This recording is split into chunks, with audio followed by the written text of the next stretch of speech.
रिश्तो मीट एक conference room जिते छोकरे छोकरी के एक ॿिए सां मिलाइण लाइ या कची मिसरी जहिड़ा फंक्शन्स तव्हां करे सघो था, उहो भी बिल्कुल फ्री में। पोइ भले तव्हां रिश्तो.com में मेंबरशिप वरती हुजे या न। रिश्तो meet for your perfect match. नमस्कार, मैं राजेश दलवानी। आप देख रहे उल्लास लाइन बुलेटिन। शहर की ताज़ा खबरें देखने के लिए हमारे न्यूज़ चैनल को जरूर सब्सक्राइब करें। उल्लासनगर में शासन द्वारा प्रदान की गई जगह पर आधार केंद्र न चलाकर अन्य जगह पर चलाने के झूठे आरोप में अमर पवार के खिलाफ हिललाइन पुलिस स्टेशन में मामला दर्ज किया गया है। ऐसा अमर पवार द्वारा एक पत्रकार परिषद में कहा गया है। आधार जी सुविधा आहे ही सर्वसामान्य नागरिकांसाठी केंद्र सरकारने केलेली मोफत सुविधा आहे आणि आधारची सुविधा 4 आणि 5 नंबरला आधार केंद्र नसल्यामुळे तिथे ती आधारची मशीन आम्ही 1 दिवसाकरता लावलेली होती। परंतु त्या आधारच्या मशीनला आम्हाला उल्हासनगर महानगरपालिकेतनं 17/12/2020 रोजी आयुक्तांची परमिशन मिळाली होती की महानगरपालिकेच्या अग्निशमन दलाची येथे लावा। 18 महिने कंटिन्यू पाठपुरावा केल्यानंतरही सलोनी मॅडम यांनी आम्हाला तिथे बसायला जागा दिली नाही। म्हणून कंटिन्यू आम्ही अधिकारी उपायुक्त यांना मी पूर्ण लेटर दिले, असे 27 लेटर आहेत। त्यानंतर सलोनी मॅडमने आम्हाला सही करून दिली 9/9/2020 की तुम्हाला केंद्र चालवण्याची परवानगी देण्यात आलेली आहे। यानंतरही त्यांनी मला तिथे केंद्र चालू दिला नाही। नाईलाजाने आम्ही ठाण्याला संपर्क केला आणि मग आधार केंद्र हे GPS द्वारा चालू होतं। आमचे DM अतुल पाटील यांनी GPS घेतला आणि तो जो समाज मंदिर आहे त्याचा लॅटिट्यूड ॲटिट्यूड पूर्ण घेतला कायदेशीर आणि मशीन चालू केली। मशीन चालू झाल्याच्या दुसऱ्या दिवशी उल्हासनगर महानगरपालिकेचे 2 अधिकारी आणि मॅडमने 2 जण घेऊन आले आणि माझ्या मुलीची मशीन बंद केली। मला विचारून का लावलं नाही, मला न विचारता तुम्ही काही करायचं नाही असा सज्जड दम धरला आणि त्याच वेळी सांगितले की तुमच्या विरोधात FIR करणार आणि त्याप्रमाणे त्यांनी 3 महिन्यानंतर FIR दाखल केलेली। पण FIR मध्ये असं म्हणणं गेलं आहे की तुम्हाला प्रभाग समिती 2ची परवानगी दिली होती आणि तुम्ही ती 5 नंबरला लावलेली मशीन। प्रभाग समिती 2ची परवानगी आजही माझ्याकडे इथे आहे। हे लेखी स्वरूपात तुम्ही झूम करून बघू शकता की इथे प्रभाग अधिकारी 3 लिहिले आहे। प्रभाग समिती 3ची तिने मला परवानगी दिलेली आहे आणि तिची तारीख पण आहे 17/12/2020। 17/12/2020 पासून प्रभाग समिती 3 येथील ऑर्डर मला आहे। ते मॅडम सांगतात असली कोणतीही ऑर्डर माझ्याकडे नाही आणि समाज मंदिरची मागणी केल्याचेही लेटर माझ्याकडे सर्व आहेत। वारंवार मी त्या समाज मंदिरची मागणी यासाठी घेतली की तिकडच्या नागरिकांना एकही आधार केंद्र नव्हतं, त्यांना ती सुविधा मिळावी म्हणून ते होतं आणि आधार ही पूर्णपणे मोफत आहे। अशी सुविधा मी तिथे 2 दिवस दिलेली पूर्णपणे मोफत। आता तुमची मागणी काय असणार आहे? त्यांनी माझ्यावरती जो गुन्हा दाखल केलेला आहे पूर्ण धांदात खोटा आहे आणि वैमनस्य घेऊन किंवा कुठेतरी इगो हट झाला मला का विचारलं नाही या केवळ खुनशी प्रवृत्तीमुळे त्यांनी माझ्यावरती तो गुन्हा दाखल केलेला आहे। मी स्वच्छ चरित्र असून व्यवसायाने प्राध्यापक आहे, PhD होल्डर आहेत। मागील 11 वर्षापासून आधारचे कॅम्प चालवत आहे।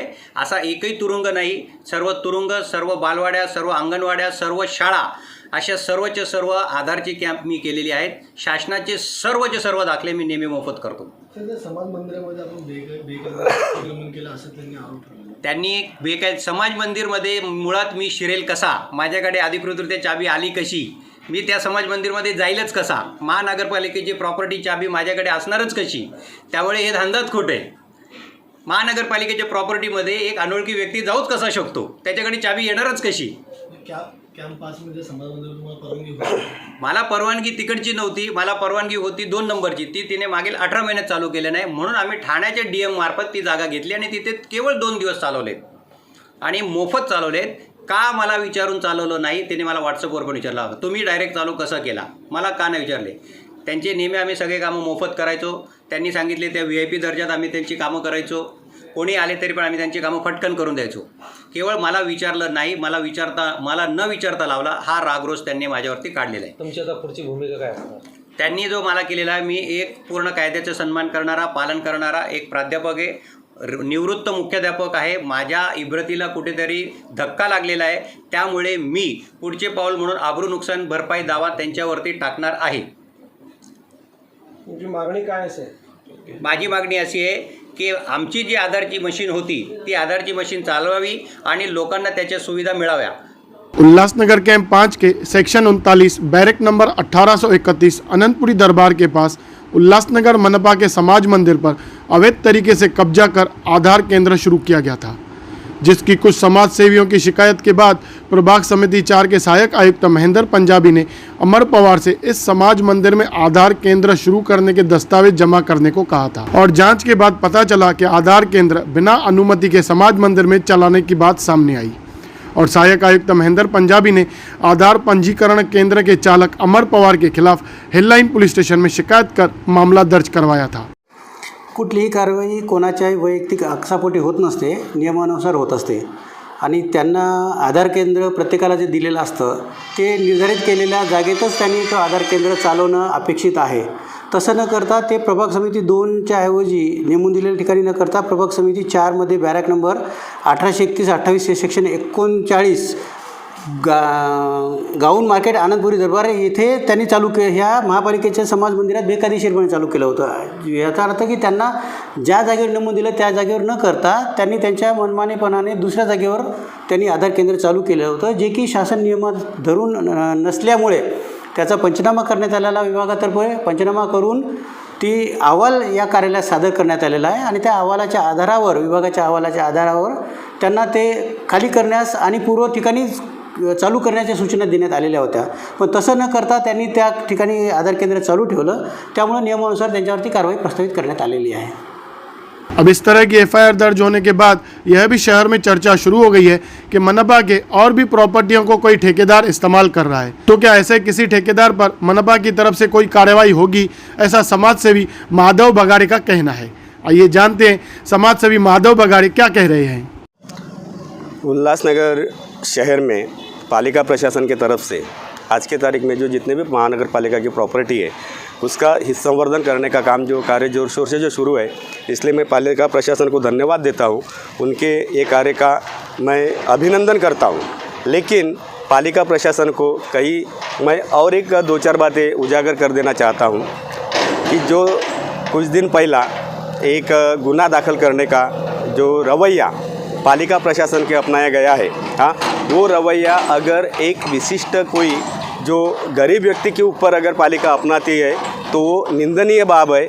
लेकिन उल्लासनगर शहर में उल्लासनगर महानगर पालिका का अभी जो अपन यहाँ पे जो बोट क्लब का जो भूखंड है यहाँ पे अपन खड़े हैं, ये भूखंड लगभग 1974 में जब पहली बार उल्लासनगर शहर का मंजूर विकास आराखड़ा आया था, उसमें जितने भी आरक्षण थे उसमें से एक आरक्षण है।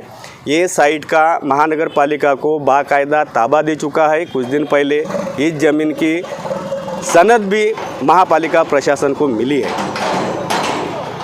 कुछ समय पहला यहाँ के आयुक्त ने ये ज़मीन के ऊपर जो बेकायदा पार्किंग किए जा रहे हैं, यहाँ पे गैरेज भी दिखाई देता है आपको, इसके ऊपर करोड़ों रुपए की थकबाकी वसूल करने की नोटिस पालिका प्रशासन द्वारा दी गई थी।